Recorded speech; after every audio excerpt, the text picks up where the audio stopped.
आप सब कैसे हैं। बहुत बहुत स्वागत है आपका मेरे यूट्यूब चैनल पर साइंस विथ मरियम में। Thank you for your support, आपके सपोर्ट और प्यार के लिए कि आपने मेरे चैनल को लाइक किया। अगर आपको चैनल से संबंधित कोई सुझाव है तो आप कमेंट बॉक्स में ज़रूर करें और मेरे चैनल को लाइक करें, सब्सक्राइब करो और अपने दोस्तों में ज़रूर शेयर करें। ज़्यादा से ज़्यादा नॉलेज शेयर होने से क्या होता है कि आपको नॉलेज भी मिलती है और मुझे मोटिवेशन मिलेगा। तो बच्चों, हमने लास्ट जो चैप्टर था उसमें हमने स्टार्ट कर दिया था जीवों में जनन। जो हमारा अगला चैप्टर है उसके लास्ट चैप्टर में हमने देखा था कोशिका से अंगतंत्र तक हमने कंप्लीट कर लिया था। अब हम नया चैप्टर जो स्टार्ट कर रहे हैं जीवों में जनन, तो जनन की प्रक्रिया क्या होती है हम इसको कंटिन्यू करेंगे। देखिए, जीवों में जनन दो प्रकार से होता है। एक होता है लैंगिक जनन और दूसरा अलैंगिक जनन।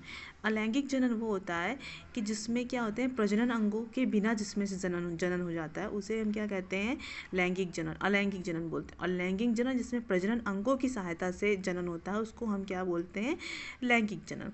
ठीक है, तो इसी तरीके से आप एक कोश की जीव में देख सकते हैं क्या हो सकता है। जैसे हम कह सकते हैं, यहाँ पे देखिए स्क्रीन पे आपको दिख रहा होगा कि जो अलैंगिक जनन की जो विधि होती है वो क्या कहलाती है, वो मुकुलन कहलाती है। ठीक है, स्क्रीन पे आपको दिख रहा होगा कि अलैंगिक जनन की जो विधि होती है वो मुकुलन कहलाती है।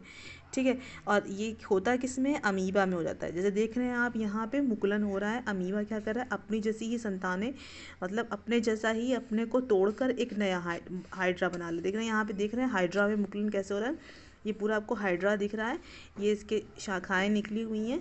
जब उसको खुद जैसा बनाना होता है तो अपने में से ही तोड़कर वो क्या कर देता है, अपनी जैसी ही नई संतान बना देता है, मतलब अपने जैसा ही निर्माण कर देता है। ठीक है, तो इसको क्या कहते हैं, मुकुलन बोलते हैं कि हाइड्रा का अपने जैसे ही हाइड्रा बनाना जो होता है मुकुलन होता है। ये अलैंगिक जनन है।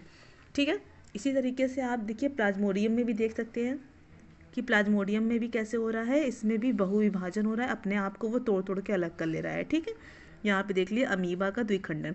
अब हम आते हैं यहाँ पर लैंगिक जनन में, देखते हैं। जैसे लैंगिक जनन क्या होता है, जंतुओं में नर तथा मादा जनन अंगों का। जैसे आप देखते हैं ना कि एक पुरुष होता है, एक महिला होती है, तो दो अलग अलग क्या होते हैं, जननांग होते हैं। तो जब ये पुरुष और मादा के मिलने से ही नए संतानों की उत्पत्ति होती है। ठीक है, इसी तरीके से जंतुओं में भी क्या होता है, नर होता है और मादा। जैसे बकरी और बकरा आप देखते हैं ना, गाय और बैल देखते हैं आप, उसी तरीके से हर जंतुओं में भी क्या होते हैं, दो होते हैं, एक होता है नर और एक मादा। जब नर और मादा का आपस में जब उनका मिलन होता है तभी क्या होते हैं, वो अब एक अपनी जैसी ही संतानों को उत्पन्न कर देते हैं। ठीक है, तो यहाँ पर क्या होता है, नर और मादा के जो जनन अंग होते हैं वो अलग अलग पाए जाते हैं। ठीक है, और ये इसी प्रकार को क्या कहते हैं, एक लिंगी कहते हैं। अगर हम अपनी बात करें तो हम लोग क्या हैं, एक लिंगी जंतु हैं। ठीक है, लेकिन दूसरी तरफ जैसे केचुआ हो गया, जोंक हो गया, ये क्या होते हैं, इनमें मादा और जो नर के दोनों के गुण पाए जाते हैं, तो ये क्या होते हैं, द्विलिंगी होते हैं। ठीक है, ऐसे ऐसे को द्विलिंगी कहते हैं। ठीक है, आगे बढ़ते हैं। मानव में जननांग एवं निश्चेचन। मानव में जननांग कैसे होते हैं भैया, आप देखते होंगे कि जो पुरुषों में आप देखेंगे कि पुरुषों में क्या होता है, उदर के नीचे एक जो उनके जो प्राइवेट पार्ट्स होते हैं, आप देखते होंगे कि महिला और पुरुष के प्राइवेट पार्ट्स में डिफरेंट होता है, दोनों अलग अलग होते हैं। ठीक है, तो यहाँ पे क्या हो रहा है, पुरुषों में उदर के नीचे अंडे के आकार का एक क्या होता है, एक जोड़ा वृषक होता है जो नर में युग्मज अर्थात शुक्राणु को उत्पन्न करता है। ठीक है, उसी तरीके से जो क्या होता है, एक शुक्राणु नलिका के द्वारा शुक्राणु की गति करते हुए शिशन के माध्य से बाहर निकलता है। ठीक, शुक्राणु लाखों की संख्याओं में बाहर निकलते हैं जिसको हम सूक्ष्मदर्शी की सहायता से देख सकते हैं। देखिए यहाँ पर नर जननांग का फिगर बना दिया है और यहाँ पे ये इसको बनाकर दिखा रहा है। ठीक है, अब यहाँ पे देखते हैं, हम आगे बढ़ते हैं। इसी तरीके से मादा जननांग भी होते हैं। मादा जननांग में क्या होता है, पुरुषों में जो होते हैं, पुरुष में क्या होता है, शुक्राणु होते हैं और महिला में क्या होते हैं, इसके गर्भाशय में अंडाणु होते हैं। ठीक है, जब ये दोनों आपस में मिल जाते हैं तभी क्या होता है, युग्मज का निर्माण होता है। ठीक है, दोनों के आपस में मिलने पर क्या होता है, युग्मज का निर्माण होता है। तो इसे गाय, भैंस, बकरी, बिल्ली, कुत्ता, इन सब में क्या होता है, इनका निर्माण होता है। तो यहाँ पे आगे देखते हैं हम उसके आगे, इसके अतिरिक्त क्या होते हैं, जैसे मादा जननांग आप देख रहे हैं, ये मादा फीमेल का जो होता है। तो यहाँ पे समझ लीजिए भ्रूण का निर्माण कैसे होता है। जो पुरुष होता है उस पुरुष में क्या होता है, नर युग्मक यानी कि शुक्राणु पाया जाता है, ठीक है।